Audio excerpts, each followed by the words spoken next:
Break के बाद आप सभी का स्वागत है। बलरामपुर जिले के कुसमी थाना क्षेत्र में अफीम की अवैध खेती का मामला सामने आया है। त्रिपुरी के सरना टोली गांव से दूर जंगल किनारे खेत में अफीम की फसल मिलने से इलाके में हड़कंप मच गया। ग्रामीणों की सूचना के बाद प्रशासन हरकत में आया। सूचना मिलते ही कुसमी एसडीओपी आशीष कुंजाम सहित पुलिस और प्रशासन की टीम मौके पर पहुंची। टीम ने खेत में लगी अफीम की फसल का निरीक्षण किया और उसे जब्त करते हुए आगे की कानूनी कार्रवाई शुरू कर दी है। मौके पर अफीम के डोडे पूरी तरह तैयार अवस्था में मिले। इस डोडे में चीरा भी लगाया गया था, जिससे आशंका जताई जा रही कि उनसे अफीम निकालने की प्रक्रिया शुरू हो चुकी थी। यह जल्द शुरू होने वाली थी। फिलहाल यह जमीन किसकी है और अफीम की खेती किसने की, इसकी जांच जारी है। पुलिस आसपास के ग्रामीणों से पूछताछ कर रही है और मामले से जुड़े लोगों की पहचान करने में जुटी हुई है। दुर्ग जिले के स्मृति नगर थाना क्षेत्र में पुलिस ने अनैतिक देह व्यापार के खिलाफ बड़ी कार्रवाई करते हुए एक मकान में चल रहे सेक्स रैकेट का भंडाफोड़ किया है। नेहरू नगर स्थित विद्यानगर कॉलोनी के एक घर में लंबे समय से देह व्यापार संचालित होने की सूचना मिल रही थी। सूचना के आधार पर महिला रक्षा टीम और स्मृति नगर थाना पुलिस की संयुक्त टीम ने मकान नंबर 146/8 में छापामार कार्रवाई की। रेड के दौरान पुलिस ने मौके से संचालिका धनवंती रावत उर्फ रीना सी रावत और एक ग्राहक अमन शेख को गिरफ्तार किया। कार्रवाई के दौरान पुलिस ने मौके से 8 महिलाओं को भी अभिरक्षा में लेकर पूछताछ की। आवश्यक वैधानिक प्रक्रिया पूरी करने के बाद सभी महिलाओं को रिहा कर दिया गया। पुलिस ने मौके से एक पल्सर मोटरसाइकिल, 12 मोबाइल फोन, 5,500 रुपए नकद और आपत्तिजनक सामग्री भी जब्त की है। आरोपियों के खिलाफ अनैतिक देह व्यापार निवारण अधिनियम 1956 के तहत स्मृति नगर थाना क्षेत्र में मामला दर्ज कर आगे की कार्रवाई की जा रही है। तखतपुर क्षेत्र में उस समय बड़ा हादसा टल गया जब यात्रियों से भरी एक बस स्टीयरिंग फेल होने के कारण अनियंत्रित होकर पलट गई। हादसे के बाद मौके पर अफरा तफरी मच गई, लेकिन राहत की बात यह रही कि बस में सवार सभी यात्री बाल बाल बच गए। सदगुरु बस सर्विस की बस सुबह करीब 7:30 बजे तखतपुर से बिलासपुर हाईकोर्ट की ओर जा रही थी। इस दौरान ग्राम मुहावाटा के पास अचानक बस का स्टीयरिंग फेल हो गया, जिससे बस अनियंत्रित होकर सड़क किनारे पलट गई। घटना के बाद आसपास मौजूद ग्रामीण तुरंत मौके पर पहुंचे और बस में फंसे यात्रियों को बाहर निकालने में मदद की। हादसे में कुछ यात्रियों को हल्की चोटें आई है, जिन्हें मौके पर ही प्राथमिक उपचार दिया गया। गंभीर रूप से किसी के घायल होने की सूचना नहीं है। घटना की जानकारी मिलते स्थानीय प्रशासन भी मौके पर पहुंचा और स्थिति का जायजा लिया। बताया जा रहा है कि हादसा नदी के पास हुआ, जहां बस गिरती तो बड़ा नुकसान हो सकता था। हादसे के बाद बस को सड़क से हटाने की व्यवस्था की गई। वहीं प्रशासन ने मामले की जांच शुरू कर दी है कि बस का स्टीयरिंग अचानक कैसे फेल हुआ। साथ ही क्षेत्र में ओवरलोडिंग और बिना परमिट चलाने वाले वाहनों पर कार्रवाई की मांग भी उठने लगी है। मुंगेली जिले में जर्जर सड़क एक बार फिर हादसे की वजह बन गई। जरहा गांव थाना क्षेत्र में यात्रियों से भरी एक बस अनियंत्रित होकर पलट गई, जिसमें करीब आधा दर्जन यात्री घायल हो गए। इसी घायलों को इलाज के लिए अस्पताल भेजा गया। सड़क दुर्घटना का यह मामला मुंगेली जिले के जरहा गांव थाना क्षेत्र के केशरुआडी गांव के पास हुआ है। बताया जा रहा है कि यात्रियों से भरी बस जैसे इस मार्ग से गुजर रही थी, तभी सड़क की खराब स्थिति के कारण चालक वाहन पर नियंत्रण नहीं रख पाया और बस सड़क किनारे पलट गई। हादसे के बाद मौके पर अफरा तफरी मच गई और बस में सवार यात्रियों में चीख पुकार मच गई। आसपास मौजूद ग्रामीण तुरंत मौके पर पहुंचे और बस में फंसे यात्री को बाहर निकालने में मदद की। जांजगीर चांपा जिले के नवागढ़ क्षेत्र में सड़क हादसे में 2 लोग घायल हो गए। यह घटना खैरताल पेट्रोल पंप के पास उस समय हुई जब 2 बाइक आमने सामने टकरा गई। टक्कर इतनी जोरदार थी कि दोनों बाइक सवार सड़क पर गिरकर गंभीर रूप से घायल हो गए। हादसे में जोहनलाल केवट और दुकालू केवट को चोट आई है। जोहनलाल केवट के आंख और पैर में चोट आई है, जबकि दुकालू केवट के जांघ में गंभीर चोट बताई जा रही। घटना के बाद आसपास मौजूद लोगों ने तुरंत डायल 112 को सूचना दी। सूचना मिलते ही डायल 112 की टीम मौके पर पहुंची।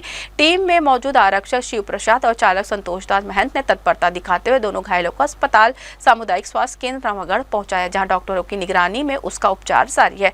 पुलिस के मुताबिक दोनों घायलों की स्थिति फिलहाल स्थिर बताई जा रही है। वहीं पुलिस पूरे मामले की जानकारी जुटा रही है और दुर्घटना के कारणों की जांच कर रही है। जांजगीर चांपा जिले के बलौदा थाना में हुई 3 अलग अलग चोरी की घटनाओं का पुलिस ने महज 24 घंटे के भीतर खुलासा कर दिया। पुलिस ने 3 आरोपियों को गिरफ्तार कर उनके पास से सोने चांदी के जेवर, बर्तन और नकदी समेत करीब 3,70,000 रुपए का सामान बरामद किया है। हरदी महामाया गांव निवासी दाऊ राम साहू ने घर में हुई चोरी की शिकायत बलौदा थाने में दर्ज कराई थी। उन्होंने बताया कि घर में ताला लगाकर बाहर जाने के दौरान अज्ञात चोरों ने ताला तोड़कर अलमारी में रखे चांदी के करधन, पायल, अंगूठी, सोने की फुली और नकदी पार कर दिए। इसी गांव में आनंद मोहन पांडे के घर में भी सोना चांदी के जेवर और नकदी सहित करीब 3 लाख रुपए की चोरी हुई थी, जबकि हरिओम साहू के घर से पीतल और कांसे के बर्तन चोरी हो गए थे। सीसीटीवी फुटेज और मुखबिर की सूचना के आधार पर संदेहियों की हिरासत में लेकर पूछताछ की गई। पूछताछ में गणेश केवट उर्फ बुट्टी, रोशन बरेट और दिनेश बरेट ने चोरी की वारदात को अंजाम देना कबूल किया। बिलासपुर में शीतला अष्टमी के अवसर पर श्रद्धा और आस्था का माहौल देखने को मिल रहा है। शहर के विभिन्न देवी मंदिरों और पूजा पंडालों में सुबह से ही भक्तों की भीड़ उमड़ रही है। बंगाली समाज के लोगों ने सुबह माता शीतला को पुष्पांजलि अर्पित कर जल चढ़ाया। वहीं अन्य श्रद्धालुओं ने श्रीफल और भोग प्रसाद चढ़ाकर माता से सुख समृद्धि और आरोग्य की कामना की। शंकरनगर चुचुहियापारा में इस वर्ष शीतला पूजन का 76वां वर्ष मनाया जा रहा है, जहां विधिवत पूजा अर्चना की जा रही है। इसके साथ ही हेमूनगर, सरकंडा और विनोबा नगर में भी माता शीतला की प्रतिमा पंडालों में विराजमान हो चुकी है। ब्रह्म मुहूर्त से शुरू हुए पूजन में पंडित मंत्रोच्चार के साथ पूजा संपन्न करा रहे हैं। सुबह 8 बजे से पंडालों में पुष्पांजलि का कार्यक्रम भी आरंभ हो गया। बिलासपुर में शीतलाष्टमी का 3 दिवसीय उत्सव मनाया जाता है। धार्मिक कार्यक्रमों के दौरान श्रद्धालुओं को शीतला पूजन का महत्व बताया जा रहा है। हवन पूजन के दौरान भक्तों ने निरोगी काया और परिवार की खुशहाली की कामना की। साथ ही श्रद्धालु पंडालों में माता की परिक्रमा भी करते नजर आए। मान्यता है कि चैत्र मास की कृष्ण पक्ष अष्टमी को माता शीतला का व्रत और पूजन करने से चेचक, पित्त ज्वर, आंखों के रोग और अन्य शीतल जनित बीमारियों से रक्षा होती है तथा परिवार में सुख समृद्धि बनी रहती है।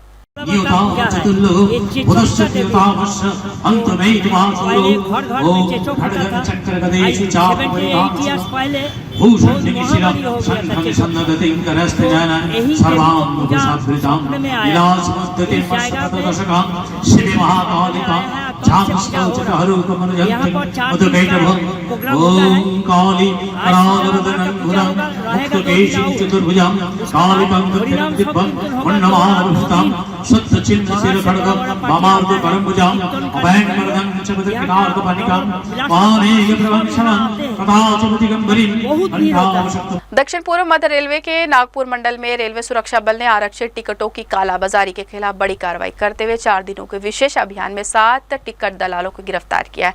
आरोपियों के पास से पर्सनल यूजर आईडी से बनाए गए कई आरक्षित e-ticket, mobile phone, computer system और लैपटॉप जब्त किए गए हैं।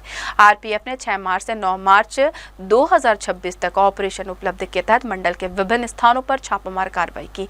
जांच के दौरान भोमा निवारी, महाराजपुर, नवेगांव रेलवे, राजनांदगांव, लामटा और गोंदिया सहित कई स्थानों से टिकटों की अवैध बुकिंग और कालाबाजारी के मामले सामने आए। आरोपियों के पास से बड़ी संख्या में पुराने, लाइव और भविष्य के आरक्षित ई-टिकट बरामद किए गए। रेलवे सुरक्षा बल ने सभी आरोपियों के खिलाफ रेल अधिनियम की धारा 143 के तहत मामला दर्ज कर कानूनी कार्रवाई शुरू कर दिया। आरपीएफ ने यात्रियों से अपील की है कि यदि किसी रेलवे टिकटों की कालाबाजारी या अवैध व्यापार की जानकारी मिले तो इसकी सूचना नजदीकी आरपीएफ पोस्ट या रेलवे हेल्पलाइन नंबर पर 139 पर दे।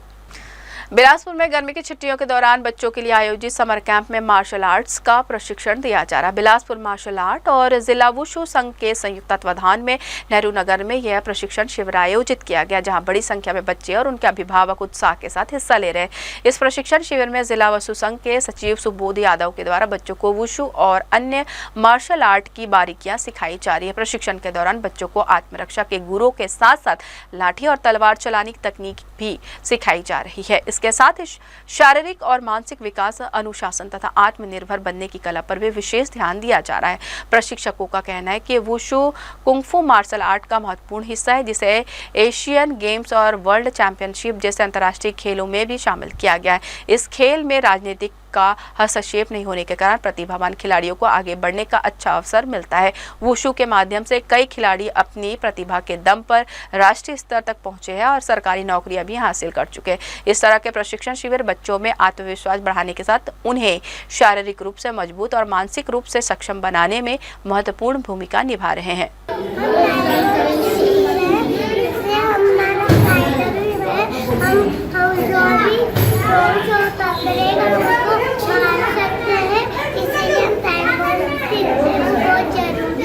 हमारे सेल्फ डिफेंस के लिए ये अच्छा है और अभी के जैसे बहुत सारे किडनैपिंग और ये सब लिए ये हमारे लिए सेल्फ डिफेंस के लिए है, काम के लिए है।